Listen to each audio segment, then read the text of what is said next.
Hello and welcome. You're watching India Global. I'm Gaurie Dwivedi. This is a show that gets you all the stories that matter to the global Indian. As always, we start the show with headlines coming in. First up, former Pentagon official links Asim Munir to Osama bin Laden, says he's nothing but bin Laden in a suit. That tells you that security establishment in the US is rattled by the mainstreaming of Asim Munir by Donald Trump. Canada MP demands terror tag for Bishnoi gang. Lawrence Bishnoi gang must be called a terror group is what conservatives in Canada are saying after multiple attacks that are taking place on Canadian soil. Trump tariffs. Trump claims India tariffs hit the Russian economy hard. Big blow is what Donald Trump says and vows more pressure on Moscow 48 hours before the summit in Alaska. We'll know in minutes. That's what Donald Trump is saying on his upcoming meeting with Vladimir Putin in Alaska. Trump says we'll try to get back Ukrainian land during the talks with Vladimir Putin. An India Day event delayed in Ireland over repeated racist attacks that took place in Ireland. Will the authorities finally crack the whip?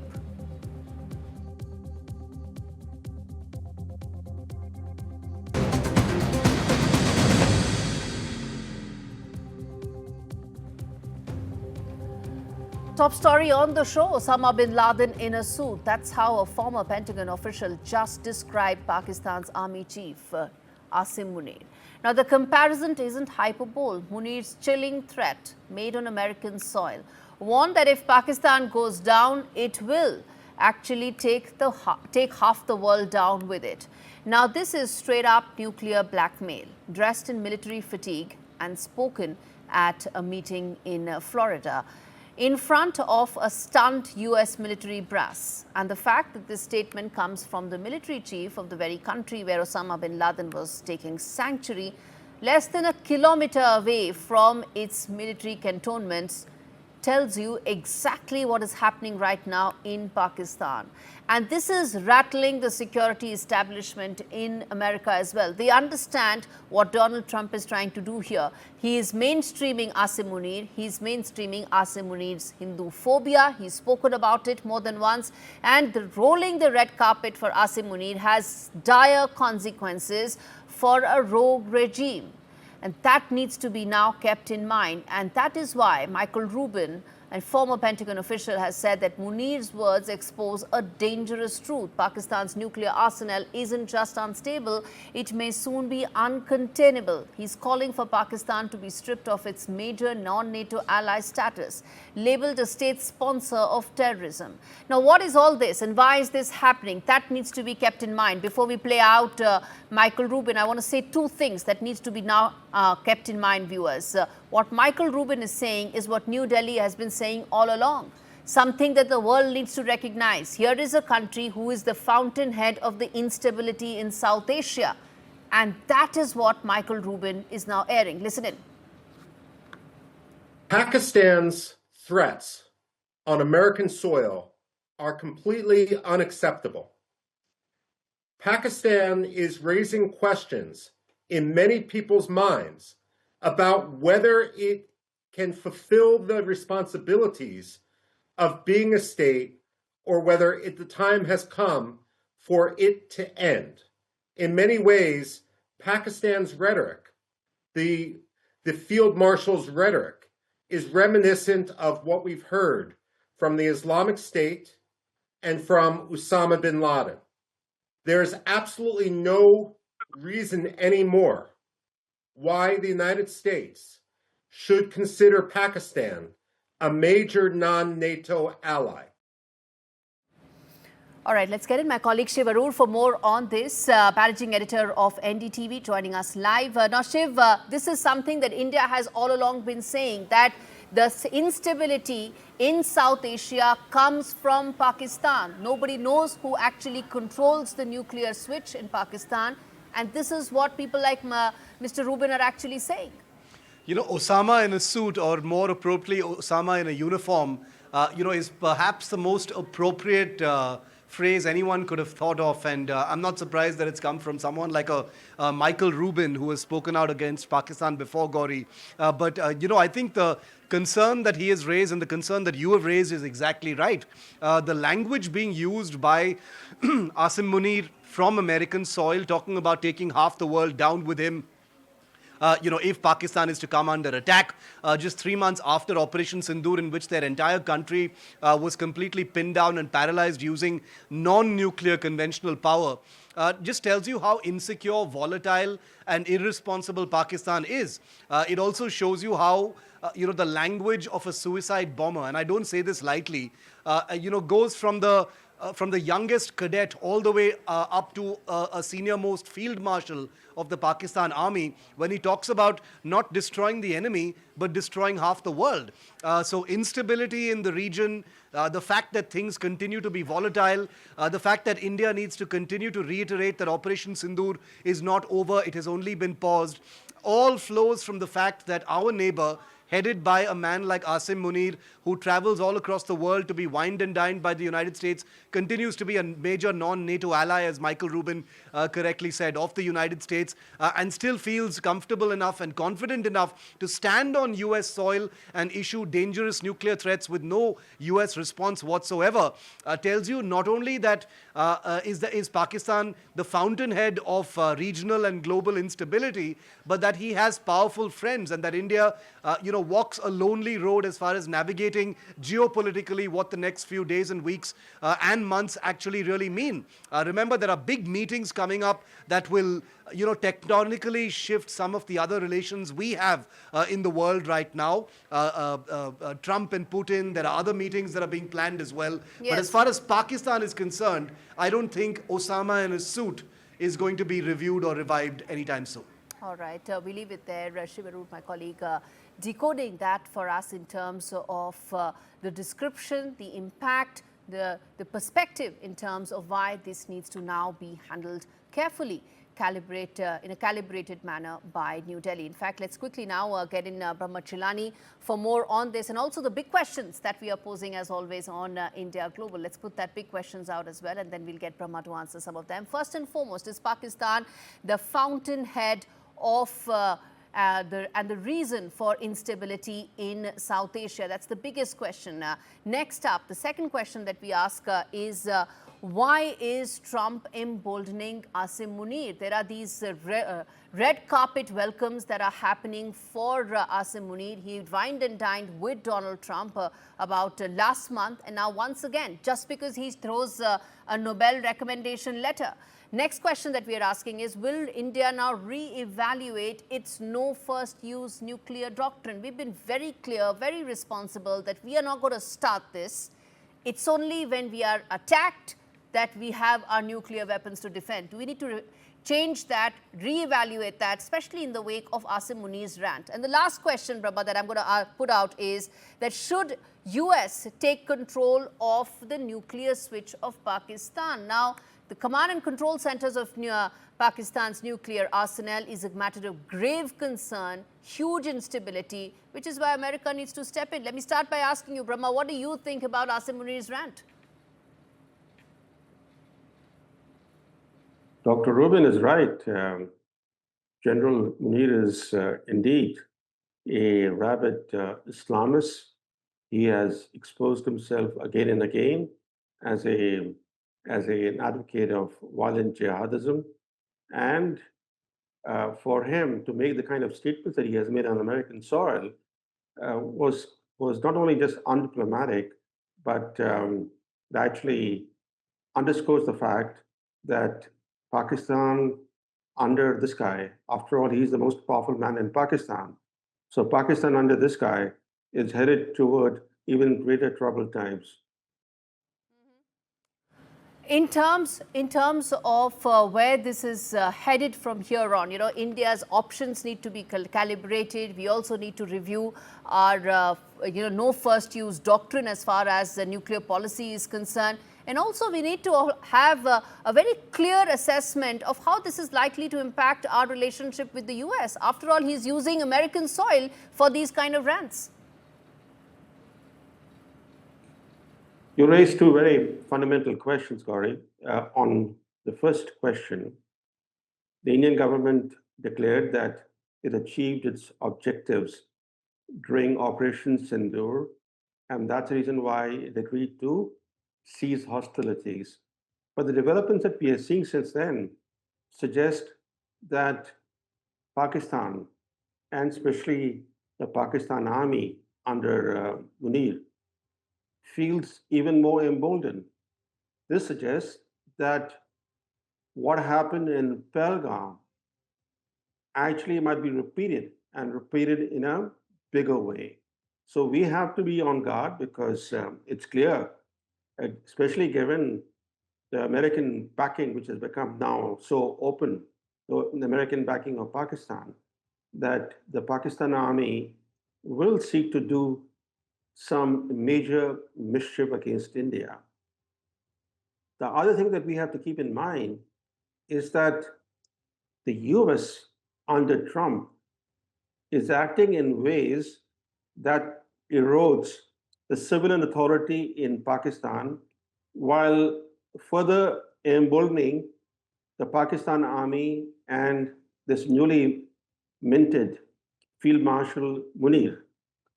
By hosting him at the White House, Trump signaled, and in fact he said so, that Munir is the most powerful person.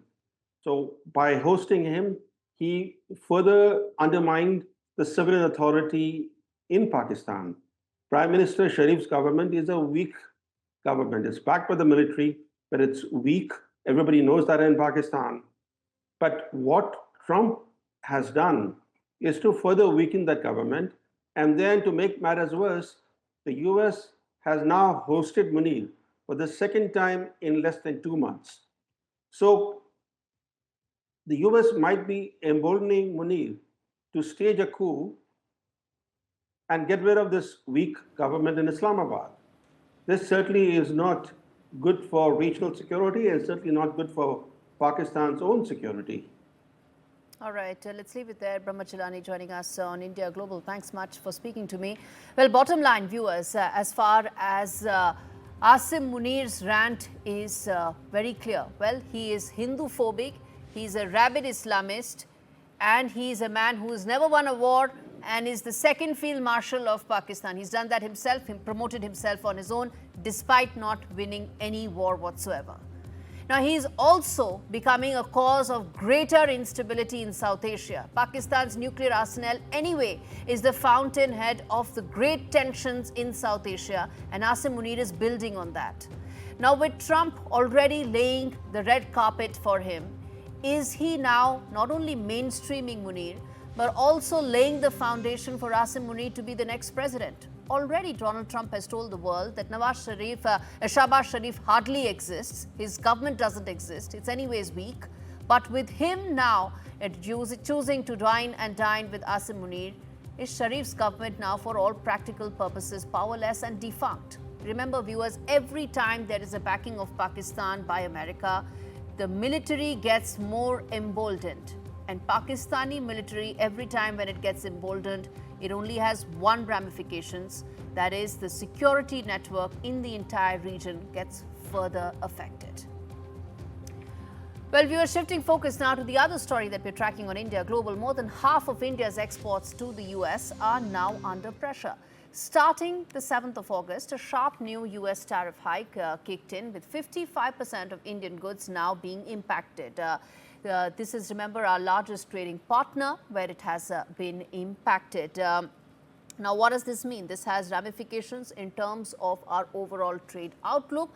The US is India's largest trading partner. The Trump administration has doubled tariffs to 50% on most Indian goods, citing India's continued purchase of Russian oil. It is one of the highest tariffs India has ever faced from the US. The Indian government has said the new duty will have a significant impact, and exporters are now raising concerns. The export organization, which is FIO, has said that the move is shocking. Sectors like textiles, marine products, leather and more are expected to take the biggest hit. Exporters are in fact warning the Indian government that goods could become about 30 to 35% less competitive. But this is only one side of it. The fact is that there are 55% of goods that will be impacted, which also means that 45% will not be impacted, which means that there is still a large chunk of Indian exports to the US which will not be impacted. And that needs to be kept in mind, that while there is a large trade exposure, it is not as significant, or is not a doomsday scenario that many people have been saying. No, it is none of that. 55% is a very large exposure, but it is still only 55%, and that needs to be kept in mind. The second important thing as far as our exposure to the US is concerned is that trade talks haven't ended. Those trade talks are going to continue, and they will take place at the end of this month. So India, which is of course bracing for some sort of an impact, knows that the exposure at best is about 55%. And secondly, also is prepared for talks to continue. And that is the most important aspect that needs to be highlighted, viewers. It's not doomsday scenario. It's nothing like, if these tariffs come into place, what happens to our trade relationship, what happens to our overall exports, none of that. That is the big headline that we need to keep in mind. The road ahead may be a little rocky, but it is not full of obstacles. That's the big thing that we are telling you right here on India Global. All right, on that note, a quick break. We return on the other side with more stories on India Global. Stay with us.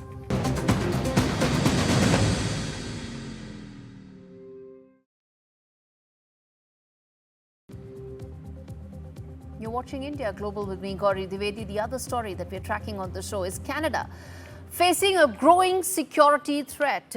And that continues as conservative leaders are now pushing to label the notorious Lawrence Bishnoi gang as a terrorist entity. Now, it's known for violent crimes, it's known for extortion, intimidation, especially targeting the South Asian community in British Columbia, Alberta and Ontario areas. The gang's reach, of course, extends beyond borders. With demands intensifying from multiple provinces, Ottawa is now under ever-increasing pressure to act decisively, designating the Bishnoi gang as a terror organization. It would unlock new powers to disrupt their transnational criminal network. In fact, recently, remember, it was Cap's Cafe, which is Kapil Sharma's cafe in Canada, which was attacked by Lawrence Bishnoi's gang. And now with the news tightening around the gang in Canada, that is likely to have major ramifications for the South Asian community that has been impacted by this growing Lawrence Bishnoi gang. And the terror tag would also ensure that the organized violence and extortion rings that it runs is tapped.